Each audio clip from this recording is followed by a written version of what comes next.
కాశ్యపాన్వయ సంజాతం శరణ్యార్యపదాశ్రితం వైరాగ్యజలధిం వందే రంగరామానుజం మునిం. అందరికీ దాసోహం. మన ఆశ్రమం అష్టాక్షరి ఆశ్రమం శ్రీమద్ ఉపనిషత్ సిద్ధాంత ఆచార్య పీఠం మనందరికీ పరిచయం ఉన్నదే.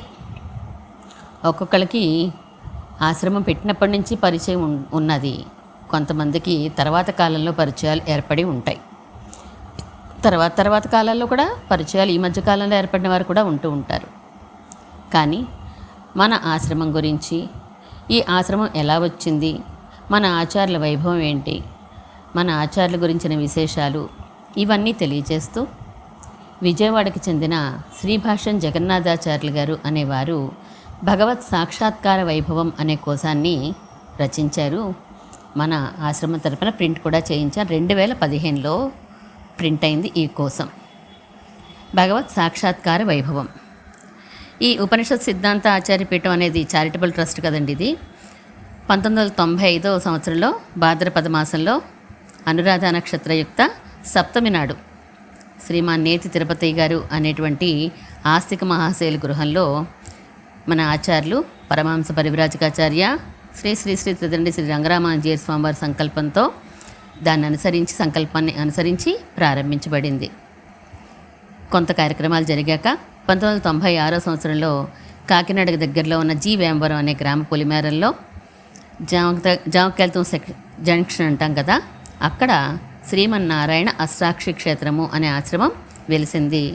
అప్పటి నుండి కూడా మన ఆశ్రమంలో అష్టాక్షి మంత్ర జపము, అలాగే హోమము, తర్పణాదులు కూడా ప్రతినిత్యము ఈనాటి వరకు జరుగుతూనే ఉన్నాయి. మాధవ సేవగా మానవ సేవలు కూడా జరుగుతూనే ఉన్నాయి. 2000 సంవత్సరంలో 4 వేదాలని కూడా నేర్పేటువంటి శ్రీ శరణ్య వేద పాఠశాల ప్రారంభమైంది. ఆగమశాస్త్రాన్ని కూడా అధ్యాపనం చేసేవారు అక్కడ. వైదిక విద్యాభ్యాసంతో పాటుగా విద్యార్థులకి లౌకికమైనటువంటి విద్యను, ఇంకా ఆర్ట్స్, వేదాంగాలైనటువంటి సంగీతము, నృత్యము ఇలాంటివన్నీ కూడా, వాయిద్యాలన్నీ కూడా నేర్పిస్తూ వేద పాఠశాల మొన్నటి వరకు కూడా కొనసాగింది. శరణ్య స్కూల్స్ పేరుతోటి కూడా స్కూల్ మనకి రన్ అవుతోంది మన ఆశ్రమంలో. అలాగే మన ఉపనిషత్ సిద్ధాంత ఆచార్యపీఠంతో పాటుగా శ్రీమన్నారాయణ తపోవనం అనే ఒక సంస్థ, శ్రీ రామానుజపీఠం అనే ఒక సంస్థ, శ్రీ సుదర్శన నరసింహ మందిరం అనేటువంటిది నర్సీపట్నంలో ఇంకొక సంస్థ భాగవత ఆచార్య కైంకర్యంతో విరాజిల్లుతున్నాయి. ఇవన్నీ కూడా పుస్తకాలు జిఆర్ పబ్లికేషన్స్ పేరుతోటి పుస్తకాలని ప్రింట్ చేయడం కూడా జరుగుతోంది. సంస్కృత భాషలో ఉన్న పుస్తకాల కోశాలు అవనివ్వండి, ద్రవిడ భాషా కోశాలు అవనివ్వండి, లేదా పాత వైపోయినటువంటి కోశాలు మళ్ళీ రీప్రింట్ చేయడం అయితే ఇవన్నీ కూడా కార్యక్రమాలన్నీ కూడా జరుగుతూనే ఉన్నాయి. అన్నిటికంటే విశేషమైనటువంటిది నిరంతరము అష్టాక్షరి మంత్ర జప మహిమ కారణము, లేదా ఎప్పుడూ అభ్యాస రూపంగా వేదపారాయణ జరుగుతున్న కారణంగానో, లేదా గోవిందప్రియ రూపమైనటువంటి గోసమూహాలు సంచరించడం వలనో, లేదా తపోనిష్టల యందు మిక్కిలి మక్కువ కలిగిన మన ఆచార్యులకి స్వప్నం నందు సాక్షాత్కరించి అనుగ్రహించిన వాగ్దానం వలనో తెలియదు కానీ, ఎత్తైన శిఖరం మీద వేంచేసి ఉండటం వలన అటు దేవతల చేత ఇటు మానవుల చేత కూడా నిరంతరం సేవింపబడుతున్న శ్రీ వెంకటనాథుడు అచ్చటి అలసట తీరిందా అన్నట్లుగా స్పష్టమైన చిరునవ్వుతోటి కళ్యాణ వెంకటేశ్వర స్వామి పేరుతో మన ఆశ్రమంలో 8/11/2008 నుండి ఇక్కడే వేయించేసి ఉండి మనలందరినీ కూడా అనుగ్రహిస్తున్నాడు స్వామి. ఈ విశేషాలన్నింటినీ కూడా విస్తృతంగా ప్రజలందరికీ కూడా అందించాలి అనే కోరికతోటి శ్రీమాన్ శ్రీభాష్యం జగన్నాథాచార్య స్వామివారి విజయవాడ వారు అత్యంత రమ్యమైన చందోరీతులతోటి సంస్కృత శ్లోకాల్ని అనుగ్రహించారు. వారు సాహిత్యపరంగా చేసిన కృషి కూడా ప్రస్తుత కావ్యంలో మనకి కనిపిస్తూ ఉంటుంది. ఆధ్యాత్మిక రంగంలో కూడా ఆయన పటిమ కలిగి ఉన్నారు. అందరితో భాగవతోత్తములతో కలిసి, పలు భాగవతోత్తములతో కలిసి చర్చాగోష్ఠిలో కూడా పాల్గొనే భాగ్యం ఆయనకి దొరికింది. అలాగే జగన్నాథాచార్య స్వామివారు క్షేత్ర మహత్యాలు, స్థల పురాణాలు వాటిలో సాధారణంగా పిలవని పేరంటాల వలె వచ్చి పడేటువంటి అతిశయోక్తుల్ని ఈ వ్యాసంలో పరిహరించి వ్రాశారు ఆయన. ఇది విశేషం. లేనిది ఏది రాయలేదు ఆయన. ఉన్నదాన్ని ఎక్కువ చేసి చెప్పలేదు. ఉన్నది ఉన్నట్లుగా మనకి అందించారు శ్రీమాన్ జగన్నాథాచార్య స్వామివారు. ఆశ్రమం గురించి, వెంకటేశ్వర స్వామివారి గురించి అనేక వివరాలన్నీ కూడా ఈ కావ్యంలో మనకి అందించారు. పరమాత్మ సంతోషంతో ఎంచుకుని విచ్చేసినటువంటి పరమ పావనమైనటువంటి ఈ ఆశ్రమంలో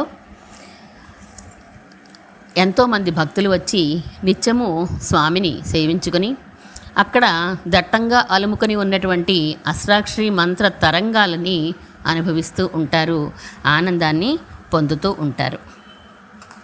ఆయన మన ఆశ్రమం గురించి రాసిన ఒక శ్లోకాన్ని చదువుతాను. శ్రీవైకుంఠాత్ హిమగిరి తటం ప్రాప్య తిష్టన్ బదర్యాం తస్మాద్దేశాత్ యతీవరరముం రంగరామానుజాఖ్యం భక్త్యా ప్రీత్యా తదను వచసా యాచమానన్ స విష్ణుః అంగీకుర్వన్ వసతి భగవాన్ క్షేత్రమేషః ప్రవిష్టః. సాక్షాత్తు ఆ బద్రీనాథుడే మన వైకుంఠ నారాయణుడు. ఆ బదరికాశ్రమమే ఈ శ్రీమన్నారాయణ అష్టాక్షి క్షేత్రము. అదే అనుభూతిని మనకి అందించిన వారు జిఆర్ స్వామివారు. తన భక్తుణ్ణి వెతుక్కుంటూ ఇక్కడికి వచ్చినవాడు కళ్యాణ వెంకటేశ్వరుడు. జ్ఞానీతు ఆత్మైవ మే మతం వాసుదేవ సర్వం ఇతి మహాత్మా సుదుర్లభ అనే గీతావాక్యాలకు ప్రత్యక్ష ఉదాహరణగా తన అనుష్ఠానాన్ని మలుచుకుంటూ సాధకుడు మౌని, ఏకాంతి ఇలాంటి దశలన్నింటినీ కూడా క్రమక్రమంగా దాటుకుంటూ పరమహంస స్థితికి చేరుకున్న పరివ్రాజకులు శ్రీ శ్రీ శ్రీ త్రిదండి శ్రీ రంగరామానుజీయ స్వామివారు అని చెప్పి జగన్నాథాచార్య స్వామివారు ముందు మాటలో చెప్తారు. ఆయన్ని అనుగ్రహించడానికి ఆ తిరుమలవాసులే స్వయంగా 7 కొండలు దిగి వచ్చాడు అని మనకి తెలియచేస్తారు. స్వామివారి ఆశ్రమానికి రావడం, ప్రత్యక్షంగా చూడడం మనందరికీ అనుభవమే కదా. అందుచేత ఈ క్షేత్రం నిజమైనటువంటి తపోభూమి, పుణ్యభూమి కూడాను. ఇదే ఒక బదరి, ఇదే ఒక ఆర్యావర్తం, ఇదే ఒక నైమిసం అని ఆయన చెప్తారు. ఇక్కడ అనుభవం, మన ఆశ్రమంలో పొందిన అనుభవం మూక అనుభవం లాంటిది. ఆనందాన్ని అనుభవించడమే తప్ప మాటల్లోనో వ్రాతల్లోనో వ్యక్తపరచడం సాధ్యం కాదు అని అంటారు. వారి తల్లిదండ్రులు అంటే శ్రీభాష్యం జగన్నాథాచార్యులు గారి తల్లిదండ్రులు కమల గాయత్రమ్మ గారు, అలాగే శ్రీభాష్యం తిరువేంగళ రామానుజాచార్య స్వామి దంపతులు. అలాంటి వారికి కలిగిన బిడ్డ జగన్నాథాచార్యులు గారు. ఆయన మనకి మన ఆశ్రమం యొక్క వైభవాన్ని, మన ఆచార్య వైభవాన్ని, ఇక్కడ వేయించేసి ఉన్న పెరుమాళ్ యొక్క వైభవాన్ని మనకి అందించారు. భగవత్ సాక్షాత్కార వైభవం అనే పేరుతోటి. దీంట్లో మన ఆచార్యులు త్రిదండి శ్రీ రంగరామానుజీయ స్వామి వారు ఆశ్చర్యం ఆశ్చర్యం అంటూ 2 మాటలు రాశారు. మంచి మాటలు, చక్కని మాటలు. అవి మనం చదువుకొని ముందుకు వెళ్దాం. భగవత్ సాక్షాత్కారం 2 విధాలుగా ఉంటుంది. చర్మచక్షువులకు గోచరించేది ఒక విధము, గోచరించనిది ఇంకొక విధము. పరమాత్మ రామకృష్ణాదులుగా అవతరించినప్పుడు, అర్చామూర్తిగా వేంచేసినప్పుడు జరిగే సాక్షాత్కారం చర్మచక్షువులకి గోచరిస్తుంది. చర్మచక్షువులకి గోచరించని సాక్షాత్కారాన్ని మానసిక సాక్షాత్కారం అని అంటారు. ఇది మరల 2 విధాలు. తపస్సు, ధ్యానము మొదలైనవి జరుగుతున్నప్పుడు ప్రత్యక్ష సమానాకారంగా దర్శనం కలగడం ఒక విధము, స్వప్న సాక్షాత్కారం 2వ విధము. శ్రీరామానుజ సంప్రదాయంలో జ్ఞానాలన్నీ యథార్థ జ్ఞానములే. యోగి సాక్షాత్కారం అనబడే మానసిక సాక్షాత్కారం అయినా, స్వప్నావస్థలో లభించిన దివ్యమంగళ విగ్రహ దర్శన, స్పర్శన, ఆలాపనాదుల జ్ఞానమైన యథార్థాలే. సాక్షాత్కారానికి కృతయుగ, కలియుగాది నియమం కానీ, పుణ్యతీర్థము, దివ్యస్థలాది దేశ నియమం కానీ ఉండదు. అంతేకాదు పండిత పామర విభాగం కానీ, బాల వృద్ధాది అవస్థలు కానీ, బ్రహ్మచర్య గృహస్థాది ఆశ్రమ నియమం కానీ ఉండదు. స్త్రీ పురుష భేదం అసలే ఉండదు. భగవంతుడు ఎవరిని ఎప్పుడు ఎలా అనుగ్రహింపదలుచుకున్నాడో ఆ విధంగా అనుగ్రహించడమే తప్ప దానికి ఒక హేతువుని మనం నిర్ణయించలేము. తాను సంకల్పించిన కార్యాలు తనదైన లీలా విభూతిలో జరిపించుకోవడానికి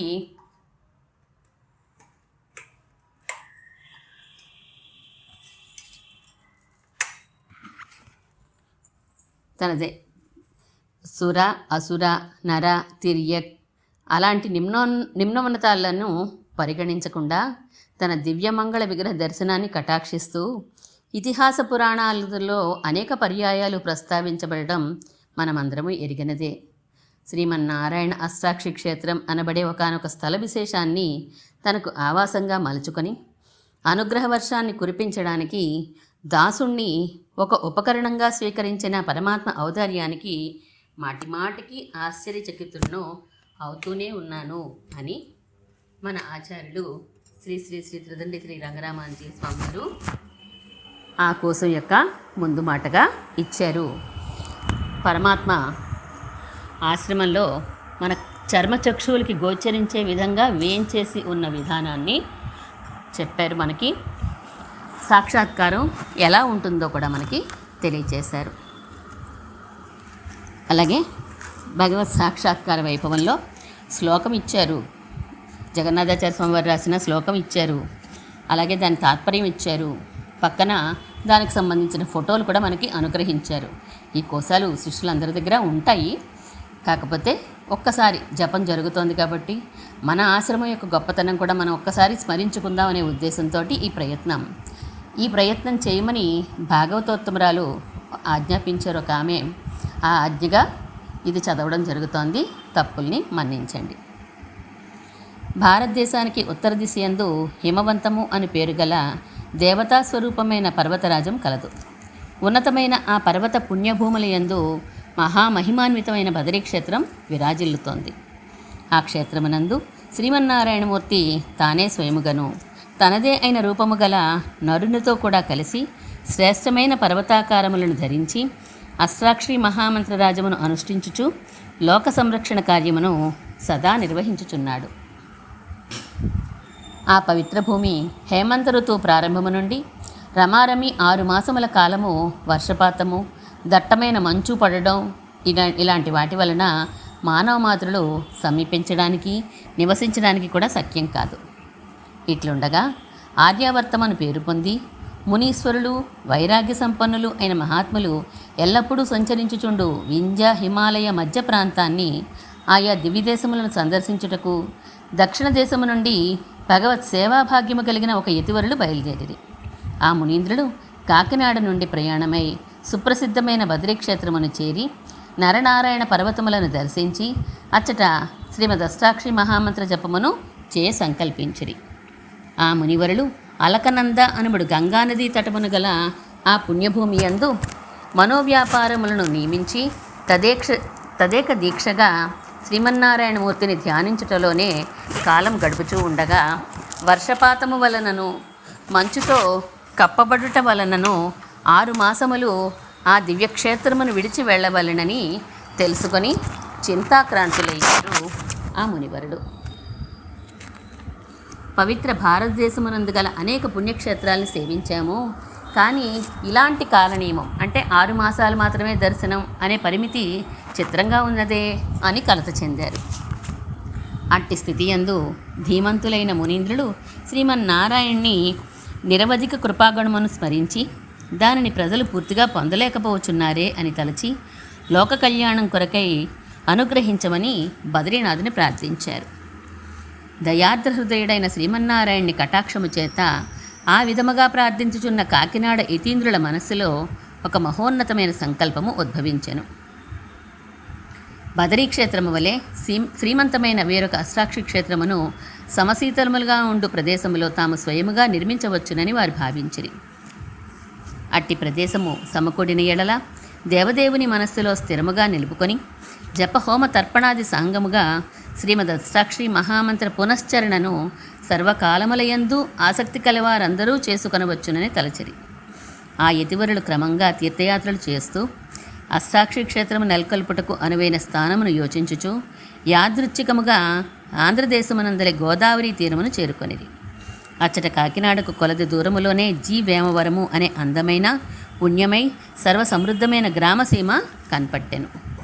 ఆ గ్రామము యొక్క అనుకూలతను చూచిన పిమ్మట ఆ మునివరులు అచ్చటనే నివసించుటకు క్షేత్రమును స్థాపించుటకు సంకల్పించిరి. తమ శిష్యులతో కలిసి ఆ మహాత్ములు ఇట్టి ఆలోచన చేయు సమయములో ఆ గ్రామమునందే వారికి కొలది భూమి లభించినది. కానీ ఆ భూమి ఇసుక మేటలతోనూ ముళ్ళు అధికముగా గల చెట్లతోనూ క్షుద్ర కీటకములతోనూ నిండి ఉన్నదై ఒక శాపగ్రస్తమైన ప్రదేశం వలె గోచరించింది. కఠోరమైన ధ్వనులతో అరుచుచున్న పక్షులతోనూ పల్లేరుకాయలతోనూ పాములు తేళ్లు వంటి సరీసృపములతోనూ నిండి ఉన్నది ఆ భూమి. ఒక పద్ధతి లేకుండా ఎటుపడితే అటు పెరిగి పూర్తిగా ఆక్రమించిన పెద్ద పెద్ద తాటి చెట్లతోనూ సూదుల వంటి ముళ్ళు గల పొదలతోనూ ప్రవేశించుటకు నడుచుటకు వీలులేక మార్గములన్నీ మూసుకొని పోయి ఉన్నవి. నాగళ్లతో ఎంత దున్నినా నీరు పారించి దుక్కి చేసినా ఏనాడూ పంటలు పండని పాడుపడిన ప్రదేశం వలె ఉన్నది ఆ భూమి. అటువంటి భూమిని చూచి ఆ మునివరులు పరమాత్మను ధ్యానించి ఆ ప్రదేశమునకు సంక్రమింపగల పుణ్యమైన శోభను మనసా సాక్షాత్కరించుకున్నారు. బాగుగా యోచించి మరల మననము చేసుకొని పరాత్పరునిపై భారముంచి ఆ భూమి యందే ఆశ్రమం నిర్మించవలనని నిశ్చయం చేసుకొని కార్యోన్ముఖులైరి. ధర్మమూర్తి అయిన ఆ మునివరులు చక్కని సుముహూర్తమునందు శ్రీమన్నారాయణ అష్టాక్షి క్షేత్రము ఏర్పడనున్నది అను ప్రీతిపూర్వకమైన సంతోషముతో ఆశ్రమ నిర్మాణమునకు భూకర్షణ అంటే భూమి దున్నట కావించిరి. తాటి చెట్ల వనమునంతరూ నిర్మూలనము చేయించిరి. శూలముల వంటి సూది తేలిన ముళ్లను, ముళ్ల పొదలను, చెట్లను, పల్లేరుకాయలను, గుణపములు, బొరిగెలు, రంపములు, బరిసెలు వంటి పనిముట్లతో త్రవ్వించి పెకలింపచేసిరి. దుష్ట కీటకములను పట్టుపెట్టించిరి.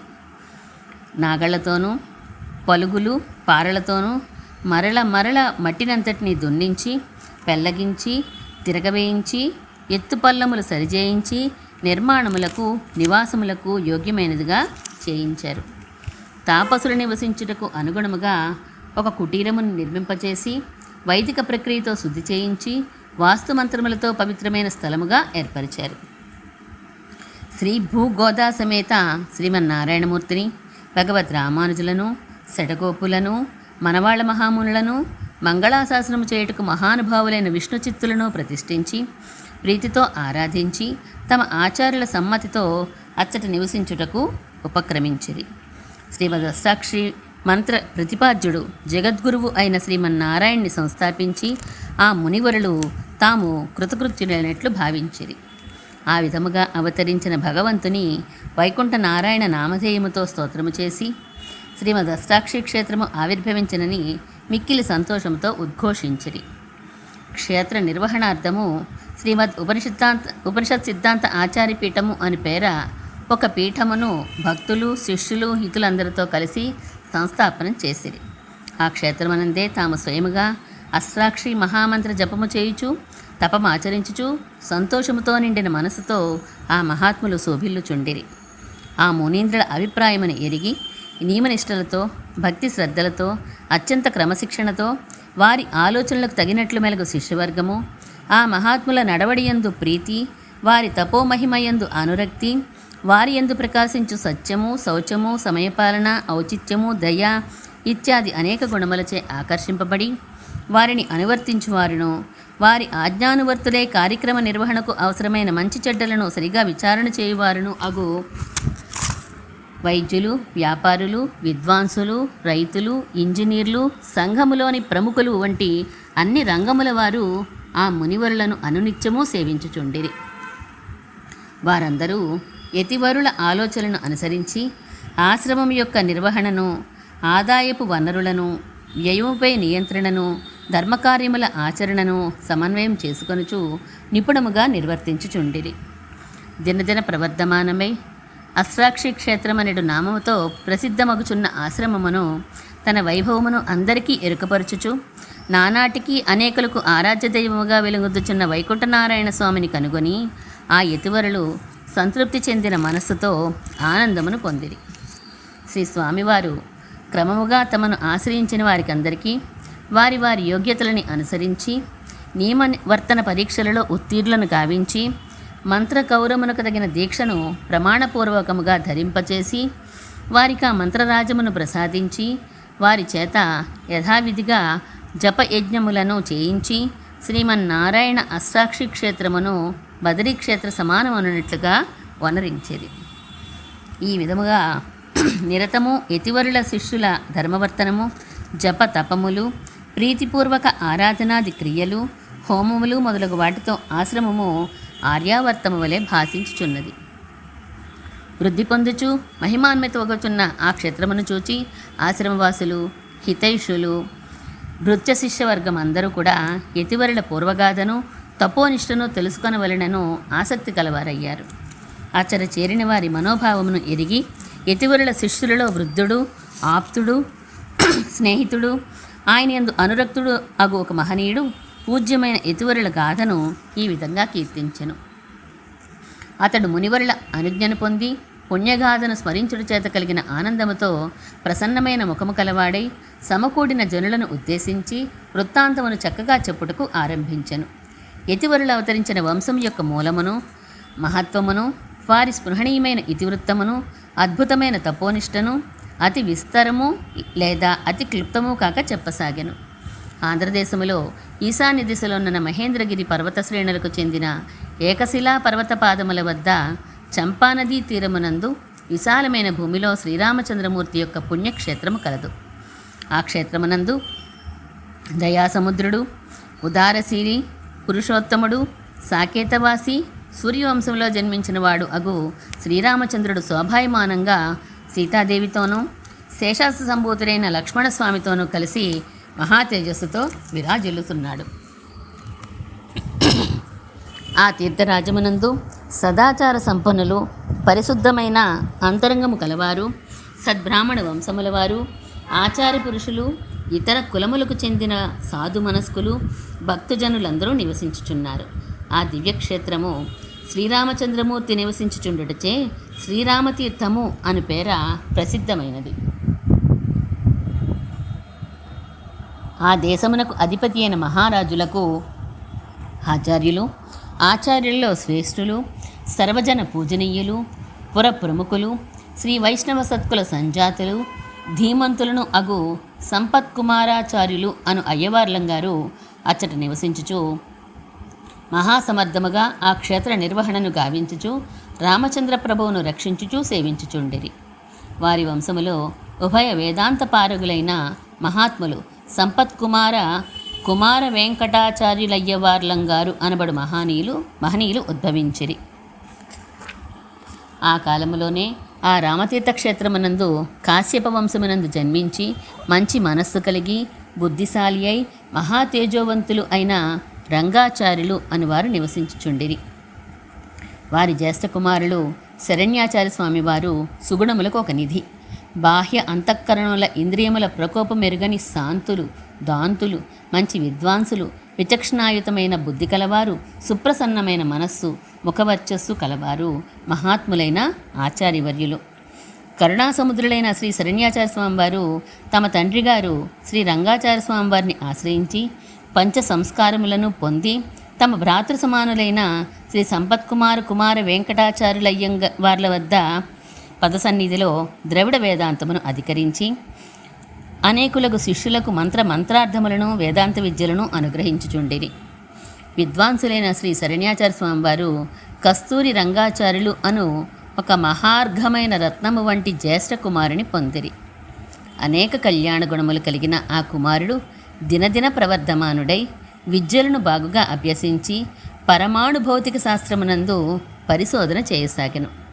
న్యూక్లియర్ ఫిజిక్స్ లౌకికమైన విద్యలో పరమాణు శాస్త్రమునందు ఆసక్తి కలిగినట్లుగానే ఆ కస్తూరి రంగాచార్యులు అణోరణీయాన్ మహతో మహీయాన్ అని వేదవాక్యములచే కొనియాడబడు పురుషోత్తముని తెలియజేయు ఆధ్యాత్మ విద్య యందు కూడా అనురక్తులై ప్రయత్నము చేయతొడంగిరి.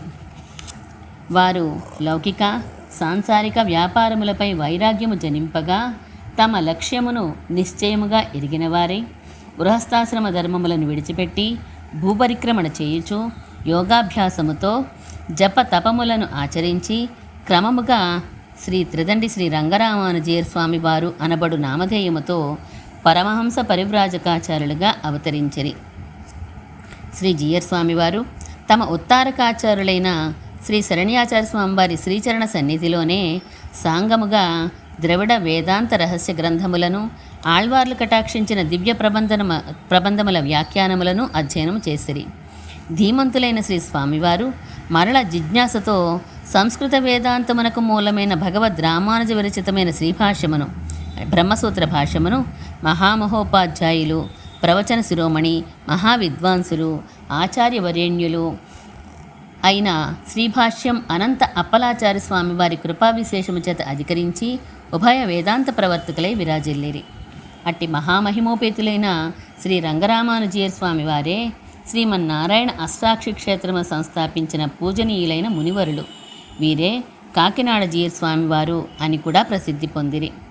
గొప్ప బుద్ధిశాలి అయిన ఈ మహనీయులు తమ తపోనిష్టతో యతిధర్మములను పాటించుచు నియమవర్తనులై ఆచార్య పదమునకు వన్నె తెచ్చిన వారై శిష్య భృత్య భక్త వర్గములను నిశ్చయముగా పరిపాలించుచు ఈ ఆశ్రమమునందు నివసించుచున్నారు. ఇట్లు యతివరుల వృత్తాంతమును అత్యంత భక్తి శ్రద్ధలతో వివరించిన వాడై ఆ శిష్యుడు విరమించెను. ఆ పుణ్యగాథను విస్మితులై విని అక్కడ చేరిన భక్తులు శిష్యులు అందరూ ఆనందించిరి. అష్టాక్షి క్షేత్రము ఈ రకముగా అభివృద్ధి చెందుతూ ఉండగా అచ్చట వేద విద్యార్థులకు 4 వేదములను, ధర్మశాస్త్రాది సంప్రదాయ విషయములను, పాంచరాత్ర ఆగమమును నేర్పుటకై శ్రీ శరణ్య వేద పాఠశాల సంస్థాపించబడెను. బ్రహ్మనిష్ఠులు ఆ మూలముగా విద్యార్థులకు వేద ఆగమాది విద్యలను నేర్పుటయందు అనురక్తులు, తాము కూడా అధ్యయనము చేయుచు నియమనిష్ఠులు పాటించువారు, కేవలము కంఠోపాఠము చేయుటయే కాక విద్యను ఉపయోగించు విధానము, దాని అర్థము నేర్పుట కూడా శిక్షణలో భాగమేనని తలంచువారు అగు ఉత్తములైన అధ్యాపకులు ఆ పాఠశాలయందు విద్యార్థుల శ్రేయోభివృద్ధికై పాటుపడుచున్నారు.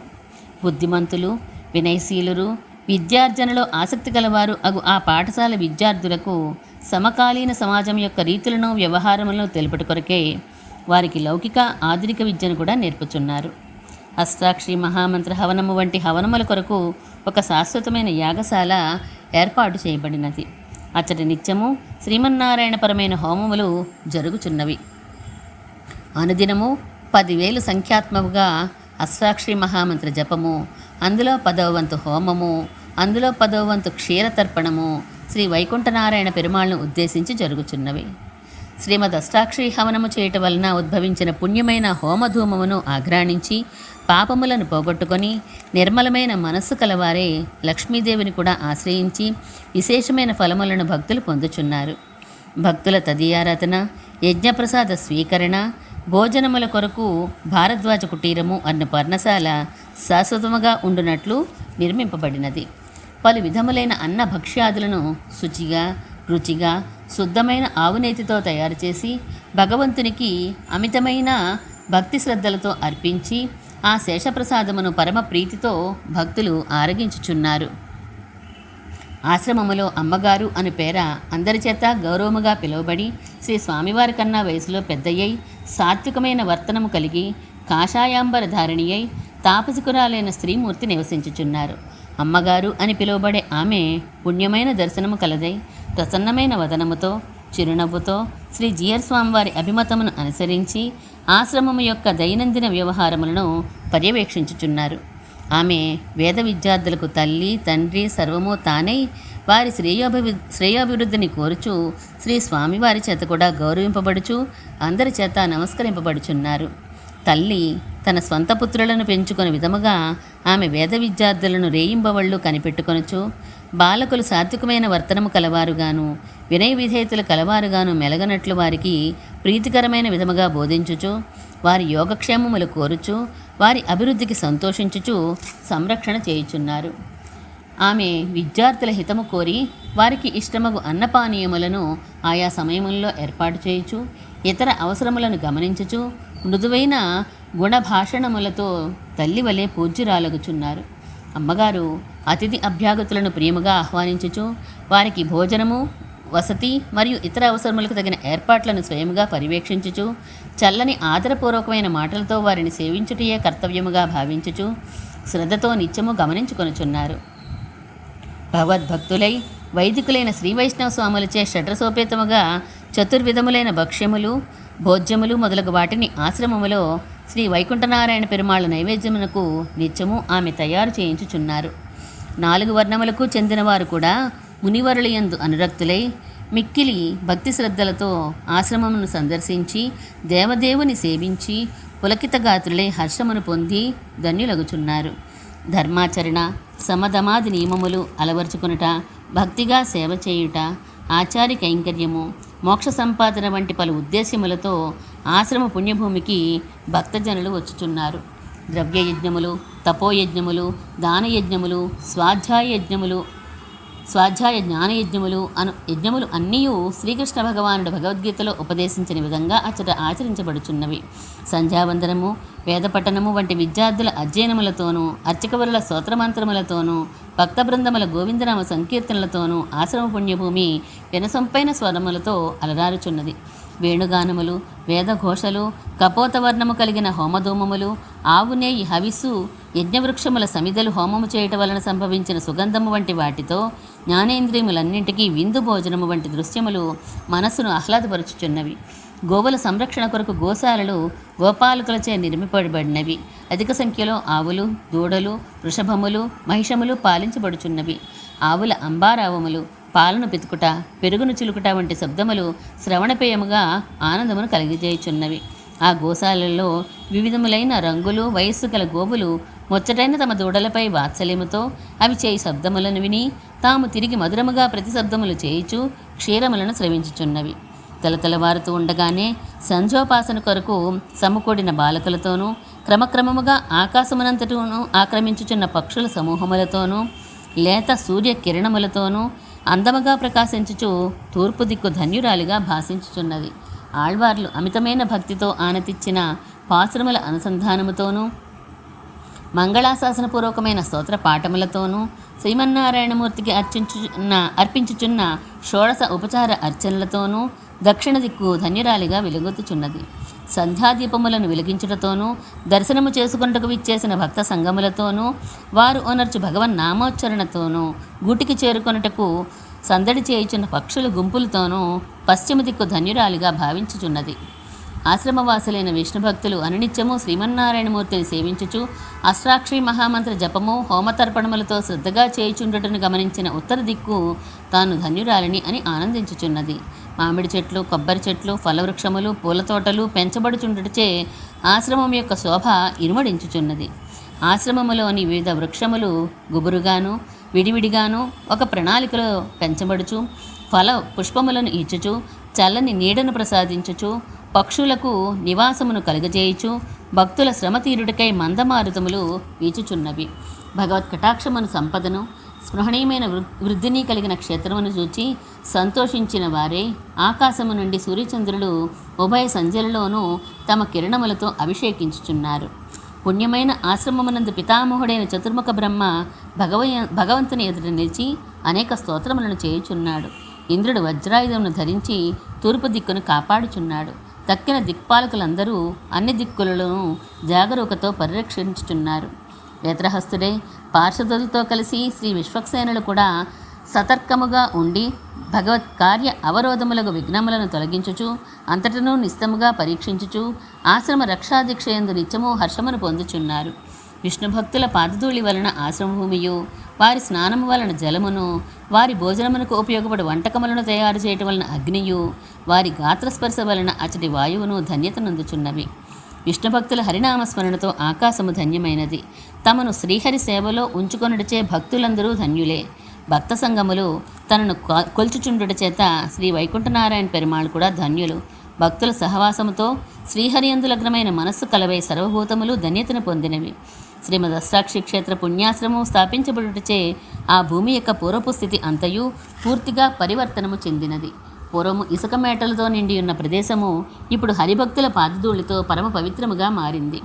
తాటి చెట్ల వనమంతయు మారి కొబ్బరి చెట్లతో నిండినదిగాను, క్షుద్ర కీటకములతో నిండిన స్థలము రమ్యమైన తుమ్మెదల ఝంకారములతోనూ, పనికిరాని మొక్కలు, గడ్డిపూలు వంటి వాటి బదులు ఫల పుష్ప వృక్షములతో ఆవరించబడినదై ఆ భూమి శాపము నుండి విడివడినది వలె ప్రతినిత్యము తేజోవంతమై ప్రకాశించుచున్నది. అట్టి మహాపుణ్యక్షేత్రమునందు నాస్తికులు గాని విష్ణుభక్తులు కానివారు గాని ప్రవేశించుటకు సఖ్యము కాదు.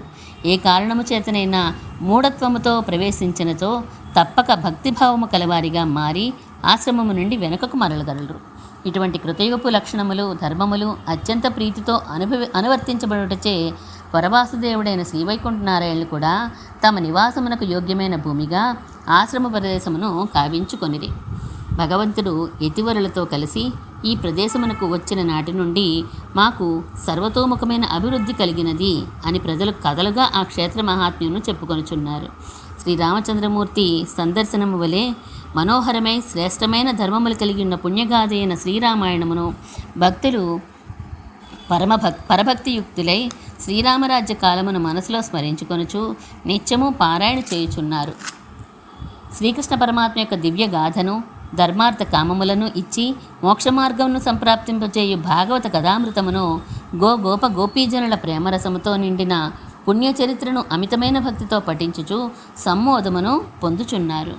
శ్రీ విష్ణు సహస్రనామ మహిమ లోకములో ప్రవర్తింపచేయుట కొరకు శ్రీమన్నారాయణమూర్తి కృపాకటాక్షము భూమి యందంతటను ప్రసరింపచేయుట కొరకు లోకక్షేమము కొరకు జనుల పుణ్య శ్రేయస్సుల కొరకు అనేక యాగములు క్షేత్రములోనూ ఇతర ప్రదేశములలోనూ కూడా నిర్వహించబడినవి.